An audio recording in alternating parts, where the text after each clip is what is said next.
না 6 নং দফা চাওক অসম চুক্তিৰ 6 নং দফা এজে হ'ল 6 নং দফাৰ গোটেই অসম চুক্তি ইয়াক ৰূপায়ণ কৰিবৰ কাৰণে আমি কংগ্ৰেছ দল হৈছে দায়বদ্ধ আৰু আমাৰ কংগ্ৰেছে এই চুক্তি কৰিছিলে ৰাজীৱ গান্ধী প্ৰয়াত প্ৰধানমন্ত্ৰী ৰাজীৱ গান্ধীৰ নেতৃত্ব আৰু বিগত কালত কংগ্ৰেছ চৰকাৰ থাকোঁতে যিমানখিনি অসম চুক্তি ৰূপায়ণ কৰিব লাগে যিমানখিনি পাৰিলে সেইখিনি কৰিলে গভৰ্ণমেণ্ট আপোনালোকে জানে গভৰ্ণমেণ্ট এটা ধাৰাবাহিক প্ৰক্ৰিয়া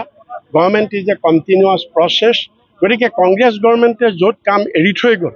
পৰৱৰ্তী বিজেপি গভৰ্ণমেণ্টে তাৰ পৰা কাম আৰম্ভ কৰিব লাগিছিলে কিন্তু বিজেপি গভৰ্ণমেণ্টে নকৰিলে ইমান দিন পেলাই ৰাখিলে তেওঁলোকে অসম চুক্তি 6 নম্বৰ দফা পেলাই ৰাখিলে আৰু আজি 3 বছৰৰ আগত বিপ্লৱ শৰ্মা আয়োগে প্ৰতিবেদন দিলে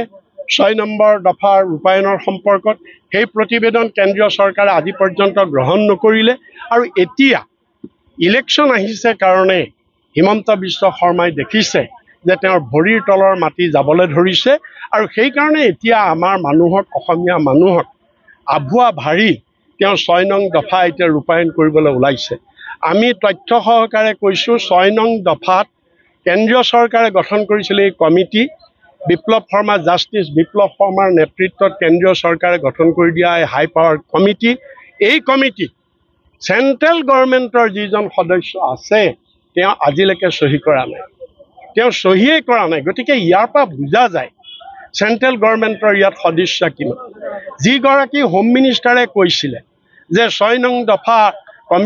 বিপ্লৱ শৰ্মা কমিটিয়ে যি প্ৰতিবেদন দিব আমি দাড়ি কমা একো বাদ নিদিয়াকৈ আমি ৰূপায়ণ কৰিম যে আজি 3 বছৰ কিয় লাগিল 3 বছৰ কিয় পেলাই থলা ৰূপায়ণ কৰা তাৰোপৰি ডাঙৰ কথা যে এইখন কেন্দ্ৰীয় চৰকাৰে এতিয়ালৈকে গ্ৰহণ কৰা নাই যদিও সিদিনা হিমন্ত বিশ্ব শৰ্মাই প্ৰেছ কনফাৰেন্স কৰি কৈছে আমি এইটো ৰূপায়ণ কৰিম তেওঁ কেনেকৈ ৰূপায়ণ কৰিব আগধৰি কেন্দ্ৰীয় চৰকাৰে ইয়াক গ্ৰহণ কৰিব লাগিব ইয়াৰ 67টা ৰিকমেণ্ডেশ্যন 67টা ৰিকমেণ্ডেশ্যনৰ ভিতৰত 40টা ৰিকমেণ্ডেশ্যন ৰাজ্য চৰকাৰৰ এখতিয়াৰ অৰ্থাৎ ৰাজ্য চৰকাৰে ৰূপায়ণ কৰিব লাগিব 15টা ৰিকমেণ্ডেশ্যন অকলে কেন্দ্ৰীয় চৰকাৰে ৰূপায়ণ কৰিব লাগিব আৰু 12টা ৰিকমেণ্ডেশ্যন ৰাজ্য চৰকাৰ আৰু কেন্দ্ৰীয় চৰকাৰ উভয়ে একেলগে কৰিব লাগিব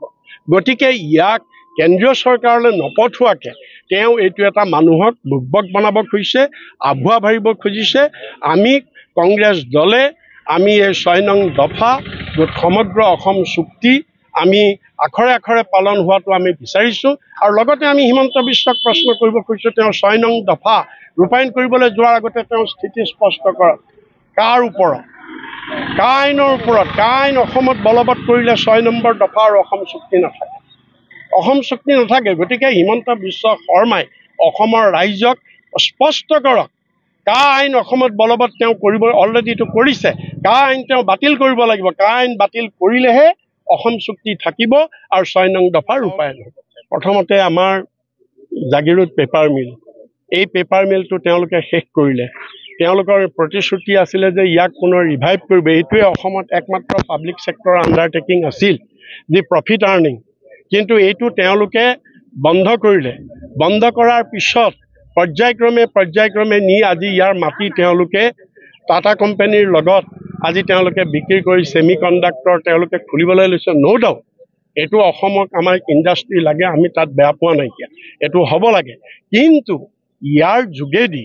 পীযুষ হাজৰিকা আৰু হিমন্ত বিশ্ব শৰ্মাই তেওঁলোকে যিটো ব্যক্তিগত বিজনেছ কৰিব লৈছে সেইটোক আমি ধিক্কাৰিছোঁ